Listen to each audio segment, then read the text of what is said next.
Welcome আর welcome back to my channel. তো আজকে শেয়ার করব কলেজে ব্রেক টাইমে আমি ডায়মন্ড প্লাজায় গিয়ে কী করেছি। হ্যাঁ, কলেজে ব্রেক টাইমে 2 ঘন্টার একটা ব্রেক লম্বা ছিল, যেখানে আমার কোনো ক্লাস ছিল না, তাই আমি ডায়মন্ড প্লাজায় গেছিলাম। এবার তো বুঝেই গেছো কোথায় ছিল কলেজ। হ্যাঁ, আমি দমদমে একটা কলেজে আপাতত পড়ছি। আর আমার না ওদিন পুরো চুড়ালের মতো অবস্থা হয়ে গেছিলো, এত টায়ার্ড হয়ে গেছিলাম। বাট স্টিল শপিং মলের নাম শুনে কে না যেতে পছন্দ করে, তাই আমি মলে যাই, পুরোটাকে এক্সপ্লোর করি। প্রপার প্রত্যেকটা স্টলে আমি গিয়ে ঘুরেছি অ্যান্ড আমার খিদেও পেয়েছিল। বাট আনফর্চুনেটলি আমরা ঘুরতেই এত সময় লাগিয়ে দিয়েছি যে খাওয়ার ওইখানে গিয়ে আমরা ভালো কিছু অর্ডার দিতে পাইনি। ইনস্ট্যান্ট একটা হার্ট শেপের কাটলেট পেয়েছিলাম, সেটা আমাকে খেতে হয়েছিল। আর দেন আসার পরেও আমার আবার ওখানে ওয়েট করতে হয়েছিল, বিকজ আমার কলেজের থেকে তাও 30 minutes traffic jam and all মিলে সময় লাগে এখানে আসতে।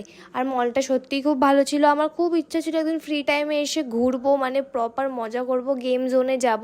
আর আমি একদিন ডেফিনেটলি আসবো, সেই ব্লগটাও শেয়ার করা হবে। অ্যান্ড দেন আমি যেমন বললাম, আমি একটা জিনিস কেনার জন্য খুব খুঁজছিলাম, বাট এখানে জিনিস পাওয়া একদম ইম্পসিবল, 500 টাকার নিচে তো নেই। অ্যান্ড দেন আমি পুরো মলটাকে এক্সপ্লোর করছিলাম। আর তারপরে না আমার দেখলাম যে অনেকটা দেরি হয়ে গেছে, তো আমি ওইখান থেকে তাড়াতাড়ি করে বেরিয়ে গেছিলাম।